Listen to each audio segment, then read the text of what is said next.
And I was like, this is the total fucking distraction. I'm like stepping over dollars to pick up quarters. That's how I felt every day. Jack of all trades, master of none. That is a very, very true saying. When I was at 500, I had lots of ideas just like everybody else, like, we should go do this.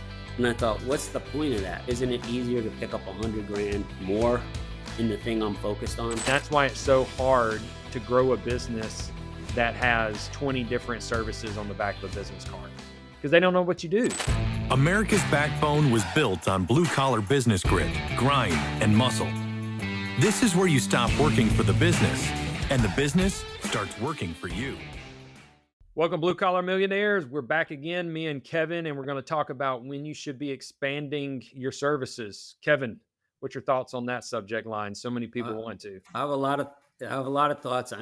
I love focus. I like guys to get. I'm kind of a niche guy. It's worked really well for me. But I don't like jack of all trades. You ever seen a business card and they're talking about waterproofing, putting your decks, and they'll clean your gutters. It's too much. Mm-hmm. I like guys to get really good at one thing. And then, yes, if it makes sense. And here's the thing. So whatever, let's use you as a case study. Mm-hmm. Chris's restoration business course is doing all kinds of restoration, flood damage, all the stuff you'd think about that. And now he's getting into roofs and he's having success with it. I like it for a lot of reasons. People were asking about it. Yep. It's an easy sub model for you. Yep. You saw demand in there. It didn't require you to go out and buy a bunch of equipment and get licensing. Right. It's not a distraction from what you're doing. It's a home run. As soon as I heard it, I knew that was good. I don't like it when it's the opposite of those things.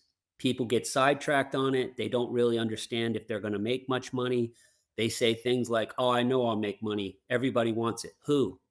Think very carefully about it. Yeah. If it serves your current customer base, that would probably be the first filter. But I like the fact that you move into the second filter very quickly with, are they asking about it? Is this just a slight step over?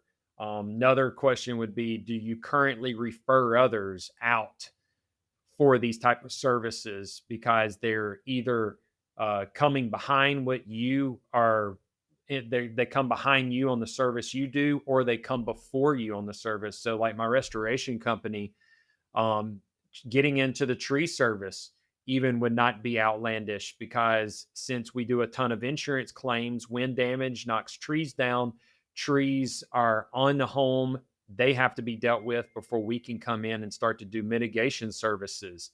Now, reason I don't want to do a tree service is there is a massive amount of equipment and liability that comes in with a tree service.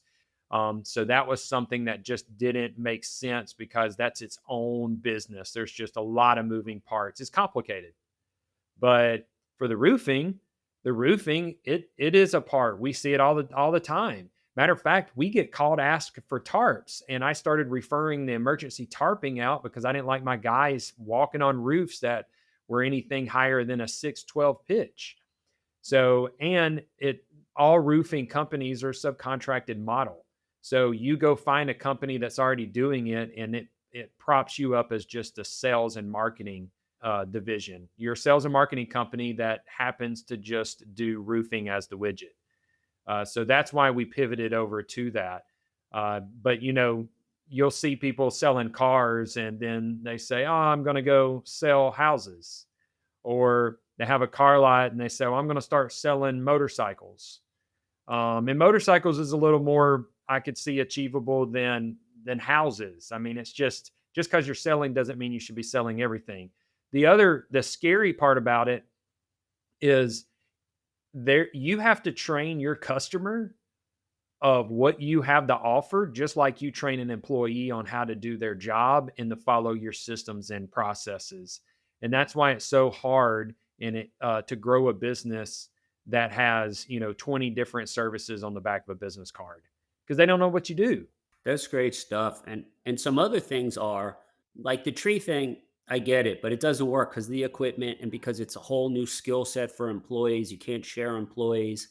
Yep. I like it where potentially employees could step in and do Yeah. it. Another thing I would look at is, does it fix a seasonal down thing for me? If you're doing snow plowing and you're doing landscaping in the winter, which I did, that's a perfect time.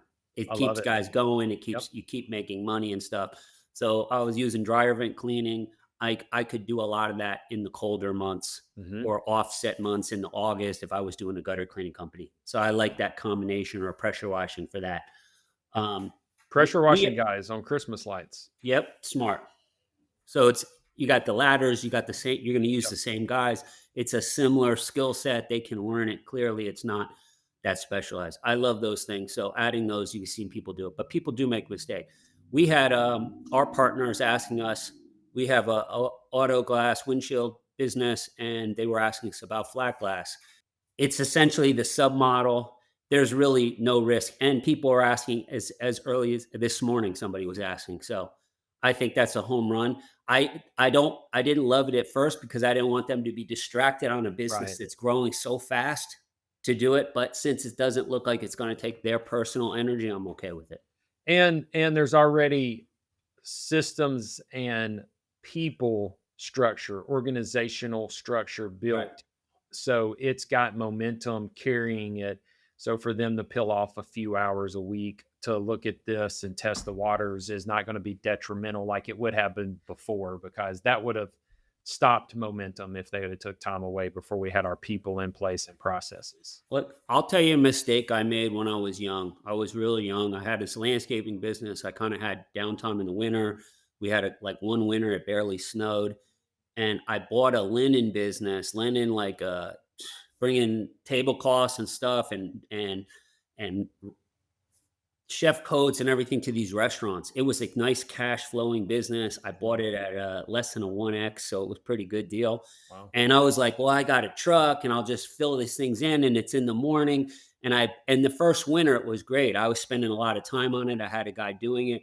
And then like the landscaping season came back. And I remember I was like, man, I'm running around all over the place. I couldn't get that system. It wasn't big enough to like step away. And I ended up doing it for like 2 years and like working a million hours. And I was like, this is the total fucking distraction Yeah. from I'm stepping over whatever they say, stepping over dollars to pick up quarters. That's how I felt every day. It was not in a line, and the location wasn't, it was like 30 minutes away. If I did it again, why I had already bought other landscaping routes. I wanted this thing of like staying busy and working the season. I should have did something else. It was a Well, mistake. that's not a vertical integration Not at either. all. So, like going back to my business as an example with restoration, we focus on moisture and mold control. So, mold happens because too much moisture comes into play. That's why we offered crawl space encapsulation. It's a preventative after we do the mold remediation. Well, what else is a moisture control? Roofing. Roofing is shedding the moisture away from the building to make sure it doesn't get on the interior, which could cause mold. So it was still in brand alignment. It wasn't like this, uh, wart on the side of your face or something. I mean, it still made sense with our brand, and I think that's another filter you should be looking at. Is this a vertical integration? So when you're looking at your business, is it going to hit my current customer base? Are they already asking me for it, or am I already referring it off because it's a part of the process and I'm only holding one portion of the process that they need? Is it going to require a really big capital investment and a bunch of training, which complicates the add on? And does it stay in brand alignment? So if you're pressure washing, you're an exterior service and you're beautifying the exterior. Christmas lights picks up a need for your company, but it's also in brand alignment, low training, and you've already got the equipment that's needed for it for the most part. Just like air duct cleaning, dryer vents makes total sense for you to offer dryer vents because you're using the exact same equipment for the air duct cleaning. So make sure that you're not, otherwise you got a new business. And when you've got a new business, your focus is going to get pulled away from the current, and the current will suffer unless you've got another you paying attention to it. And it's obvious to a lot of people, like, why are they talking about something? Of course, it's related. but you have to think about that ramp up period. If you're going to tell your employees to do something, it's like, how many do you need to do to make this worthwhile? You don't want to just start you doing 3 jobs a year. Like, why are you even doing it? Or even 1 a month? Like, hey, are we actually going to make money on this? Is this something I can get people on contract? Is this a high ticket thing like roofing? Or is this a reoccurring service that's going to be adding to my enterprise value? Can I package this all up? Will somebody I sell this to really appreciate this? Will this add to the value of my company? We should all be thinking that. Is this adding to actual cash flow, net profit? And then if that happens, extremely likely you're adding to the value of your company, because we all want to sell this company at some point. The company's going away one way or other. You're going to lose it. You're going to let it go away, or you're going to sell it for millions and millions of dollars. Yeah. You choose. Yeah. I think at the end of the day, you just have to remind yourself everything's an opportunity. Which one are you going to give your attention to? Because you can only give your attention to one opportunity and it be highly successful.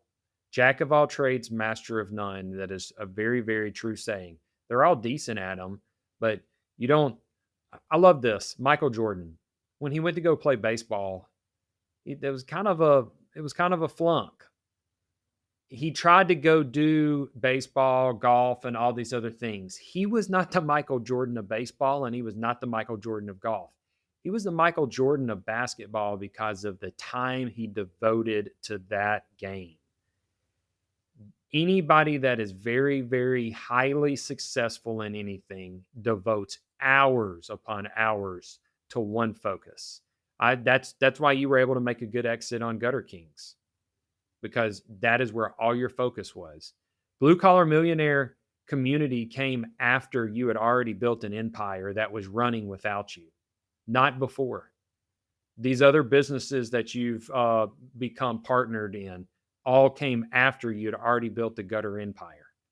I waited to do everything till I was way north of $1 million EBITDA. Yeah. And trust me, when I was at 500, I had lots of ideas, just like everybody else. Like, I should go do this. Yeah. And I thought, what's the point of that? When am I going to go pick up 100 grand? Isn't it easier to pick up 100 grand more in the thing I'm focused on? So I would get rid of that thought in my head in 20 minutes. I don't remember the Kung Fu guy's name in the moment, but Bruce Lee, he's scared of not the guy that knows 1,000 kicks practice one time, but the guy that has practiced one kick 1,000 times. And we want you to be the guy that practices that one kick 1,000 times, because we know you'll execute on it very well with accuracy. And that right there will make you rich and change your family tree. I love that by Bruce Lee. It's totally true. I got speaking of kicks, I have a bob in my basement. I kick one kick, front kick to that guy all the time when I'm down there. If I get in a fight with someone, there's 100% chance they're getting a front kick in their stomach. I won't even try anything else. It will work. I love it. Ask my brother. All right, guys.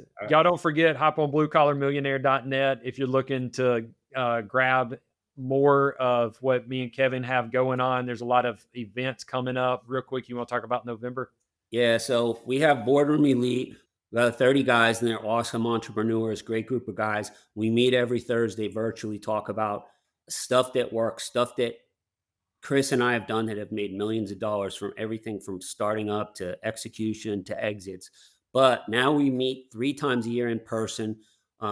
We did do one over my exit dinner, but our first official one is November 7th and 8th, Friday and Saturday in Atlanta. You have to be in Boardroom Elite to be a part of it. Guys will be down there staying in the same hotel. It's all inclusive. We got this awesome place that I did for my exit dinner.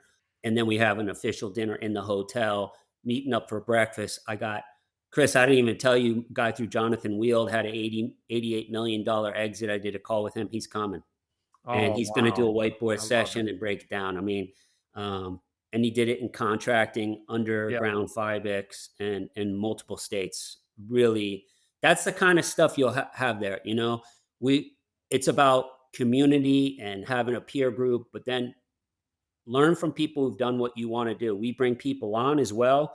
We brought a trademark attorney on that's helped me with Blue Collar Millionaire and the Gutter Kings. He was, you know, if you pay him, you're going to pay him $800,000 an hour. He comes on for free and was answering questions. Yeah. That's what we're doing. It's all about how to get you to that next point with less stress, faster, and better than we did. All right, guys. Y'all tune in. We'll be back on next week with a new episode. Y'all go win with some success.